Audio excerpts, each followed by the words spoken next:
Hey, great to see y'all. Great to be here. Oh, they took the brownies. I was all excited to stand here because I was going to be right next to the brownies, and they took the brownies. I may come to your plate. So, all right. So my topic is best practices for effective networking. Best practices for effective networking. So I want you to think about why would it be important for your business or a nonprofit that you serve on or a government agency that you're with. Why is it important to be at events like this, and why is it important to do it well? And today, in my little 25-ish minutes, I want to give you some tips for doing that. So you've got a handout on your table, okay? I would encourage you to grab that, and that's going to help you to kind of walk through it a little bit. But I want to start out with a question. What are some events that you go to where your clients or customers are there, potential customers are there, and referral sources are there? What are some different events that you sometimes attend that have those groups there? Chamber events. Good answer, Starla. Give her a star, Shelby. Okay, what else? What other events? Country Fest. All right, super. Keep them coming. Business to business. Okay. After hours. Okay, you know what? Right now we're thinking about events that are almost designed for networking. Anybody ever gone to one of their children's sporting events? Raise your hand. Okay.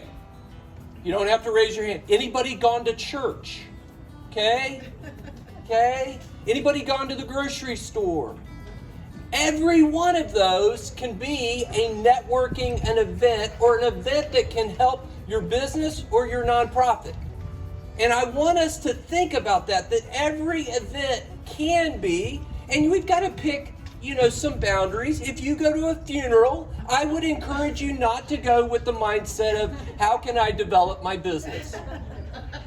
If you go to a wedding, okay, set your sights a little lower, but still be okay with it. If the father of the bride is walking the gal down the aisle and you stand up and go, hey, I'm Brian, here's my card, that's completely inappropriate, in case you didn't know that.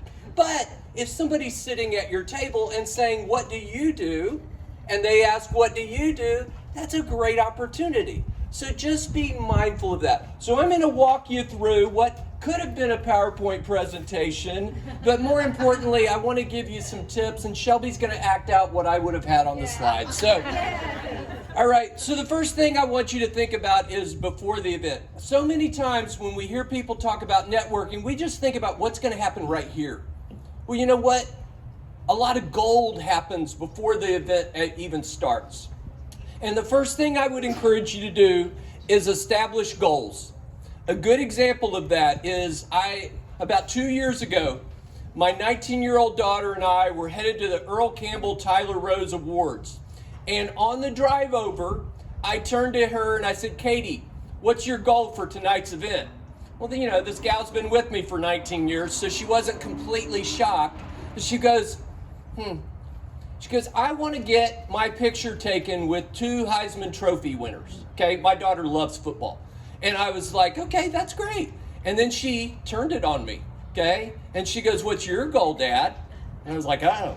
And I was like, you know what? There's a lot of sports agents at this event, and we all know that sports stars need media training. We've all seen them butcher that. And I was like, I want to connect with a couple of sports agents tonight. And my daughter got her picture taken with 3 Heisman Trophy winners, and I made a couple of good connections with sports agents. But it was because we went into that event with a goal in mind. So first of all, I would say establish your goals. The second thing that I would encourage you to do is research who is attending. Okay, most of the time through LinkedIn or through Eventbrite or maybe Facebook, whatever it might be, there's a chance for us to see who is going to be there. Sometimes it's going to be that Shelby or somebody on the team posted and somebody else said, hey, can't wait to be there. Well, you know what? then you can look and go, okay, who's going to be there and who should I be mindful of so that I can accomplish my goals? Because you are taking a couple hours out of your day. You're getting a suntan, but still, you're taking a couple hours a day. You don't want to waste it. You want to make sure that you move towards your goals. The third thing I would say is see yourself through their eyes. Think about your style. Think about, are you coming equipped? But see yourself not through your own lens, but think about, okay, in light of my goals and the brand that I want to create, am I dressed appropriately? And am I cleaned up, or am I coming in, looking like a complete mess? You don't have to be, ready for the runway, but it is worth going, okay, what is the brand that I want to establish, and does that help my brand? And I will say this also is very important on Zoom or any other platform, okay? What's in your background? What's in the background? What are you wearing? Are you standing up? I was just telling some friends in advance, the number of nasal shots that I have seen lately. I am not an ear, nose, throat doctor. I do not want to see up your nostrils. But people are still doing it, okay? If you made that mistake in March of last year, it's one thing. If you're still doing that now, you should be kicked. All right. Then the next thing I would say is begin with the end in mind. Okay? Think about, you're coming to this event. I've already got 3 people handed me their business cards. Okay, what am I going to do with those? Am I going to do something when I get back to the office? So thinking in advance, what am I going to do with the contacts and connections that I make? Next thing I'd encourage you to do before the event is reach out. If you've looked at who's going to be there, or even you think somebody's going to be there, or you hope somebody's going to be there, reach out prior to the event. It increases the likelihood that you're going to connect with them. It makes it a little softer. You're no longer the creeper that's on the edge waiting for them to stop talking. They look at you, you look at them, and you're like, oh yeah, we wanted to connect. So reach out prior to the event. And this one, I've yet to find anybody that's doing it, is block out time to follow up. Before you go, block some time to follow up, because it increases the likelihood that you're going to do something with the contacts that you made. Again, you worked hard to be here. You worked hard to look sharp. Brian's looking sharp. He's probably sweating like crazy over there, but you did it all to get here. So make sure that you've blocked time to really follow up well. But I don't know about you, but for me, things that get blocked on my calendar get done. The things that don't get blocked on my calendar do not get done. And so block that time to set yourself up for success. And then the next one is develop your message. Know what you're going to say before you come. And so if somebody says, so tell me about you, or tell me about your business, or you just want to volunteer that, you need to be prepared.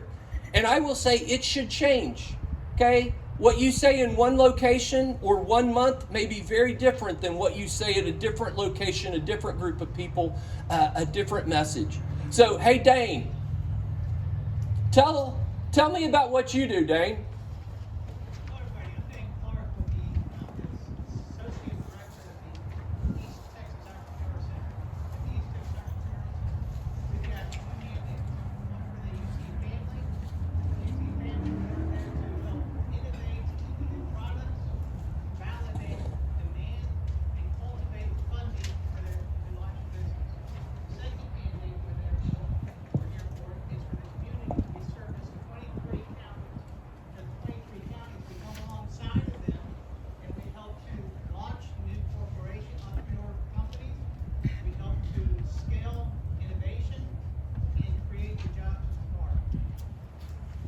Thank you, Dane.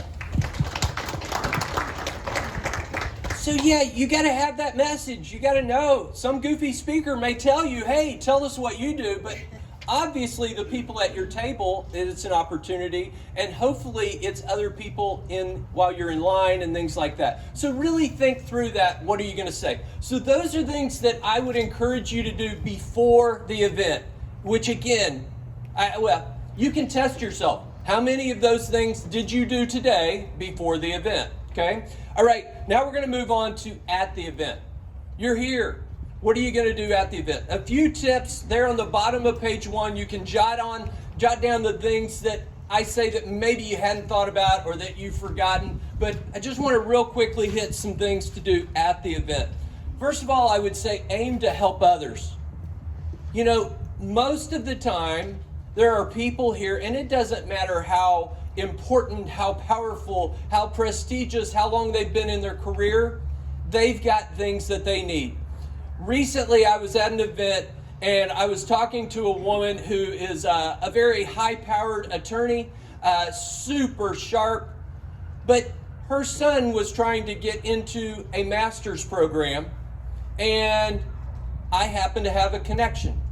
And so it was one of those things where this gal, you would think just could do whatever she wanted to, but you know what? She didn't have a connection that I had, and I was able to help her. So be mindful of helping everybody, but also just don't discount yourself or don't say, hey, you know what? There's nothing I could do for them. But aim to help others when you come to these events.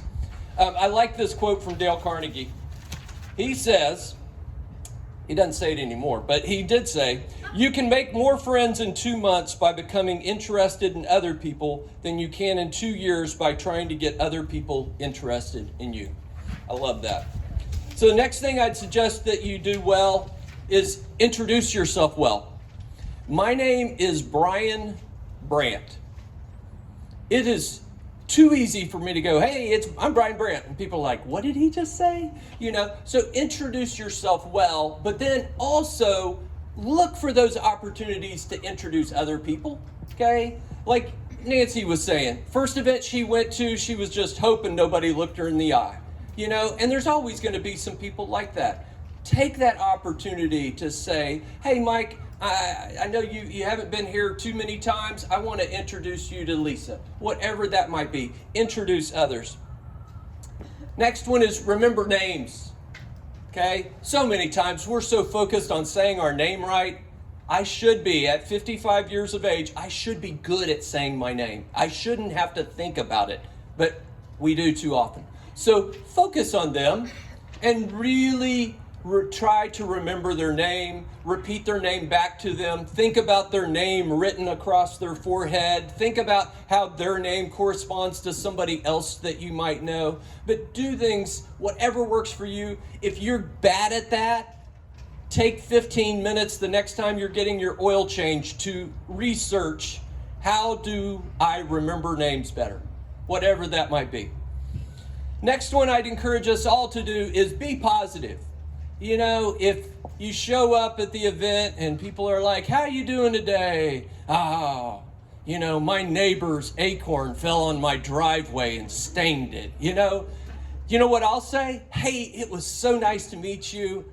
Thank you. You know, blah, blah. Yeah, I really probably wouldn't, but I'd probably think about trying to get out of that as quick as possible. So just be positive. You know, give yourself a pep talk before you come, whatever that might be.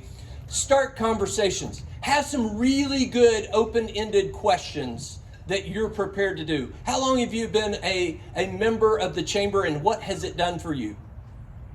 Those kinds of things. Have some open-ended questions, not, you know, how are you today? Good.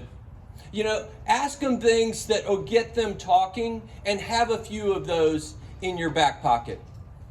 The next one I would encourage us all to be mindful of is land the plane. Okay, we've probably all been on a flight before when the plane started circling. At one time I was headed to DFW. I was coming in from DC and my friends were supposed to meet me at a restaurant and I could see the restaurant and our plane was just circling. And I knew my friends were there having fun and it was a miserable feeling.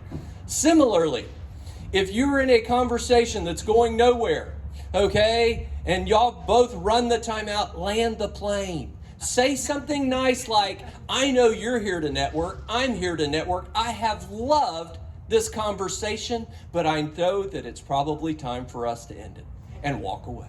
It's all good, okay? Land the plane. All right. The next one I would suggest is make sure you listen, okay? Listen. we almost all can be better listeners. So make sure that you are looking in them in the eye, that you have turned your shoulders square towards them, and do your best to be a good listener. It is a great way to connect with people. If we are good listeners, they feel appreciated, they feel honored, and it is a great way to connect. So we've talked about, oh wait, I got two more. One is have a wingman.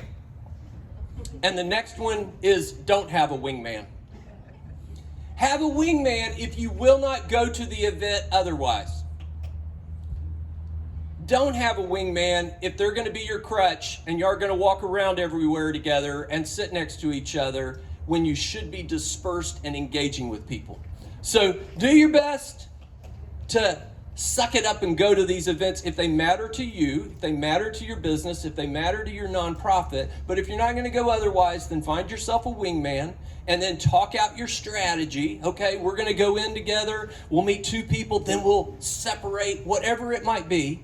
But there's good times to have a wingman, and then there's not such good times. So then we've talked about before and during. Now we're going to talk briefly about after the event. First one I would say is keep up the mojo, okay? You did a great job before, you did a great job during the event. Now you're leaving, you're gone. Man, reach out, tag somebody on some social media. Say, it was so nice to meet you. Whoever your host is, man, thank them and honor them for the great job that they did. You know what? There's other people. The majority, we'll take Shelby for example. The majority of you are probably connected to Shelby on social media. If I say something to her, then boom, there's Brian Brandt up again, top of mind. Oh, I didn't get his card. I'm going to follow up, whatever that is. So keep that mojo going. Next one is follow up. You scheduled time to follow up. Don't waste a great event, follow up. Third one is add some bold steps. If you invested the time and the money to be at the event, be bold. Say, man, I'm gonna take that person to lunch. I'm gonna ask for that deal. I'm gonna ask for their business. Go bold, go strong or go home. If you said you were gonna make introductions or you found somebody that had a need that night or that day, beautiful sunny day, then take that opportunity to introduce them. If you know somebody that has a need for some senior living and you met Lisa, I am confident that Lisa would love to get an email and introduction between you and their partner. So just think about making those introductions. And then the last thing I would say is learn, refine, and prep for next time. If you showed up and you were like, man, I should have taken sunscreen to that event, then, throw some sunscreen in the trunk. Or if you go, you know what, I didn't have business cards, or my business cards are old and I had to mark stuff out, whatever it might be, go, you know what, I need to do better next time. Make a note of it and get after it. Or it may be, man, I don't have a good message. I don't have a good, or I haven't done a very good job of following up and scheduling that. Well, when the next chamber event is, blocking, 30 minutes the next day or that afternoon in order to do it. So what I'd encourage you to do right now, look about 2/3 of the way down on page 2. It says, in relation to future events, except for funerals, what do you commit to doing differently before, during, and after that event? Just jot down one idea of something that was said that would help you for your next time. I'm going to give you 1 minute.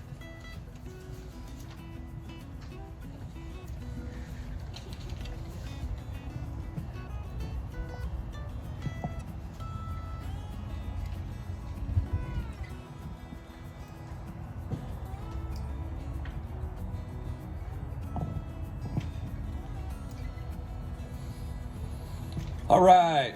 So thank you all for the opportunity. I love getting to talk on matters of leadership and communication and nonprofit boards and growing our ability to grow our businesses. It's always a pleasure to be here. Thank you very much. And I'm going to turn it over to you, Shelby.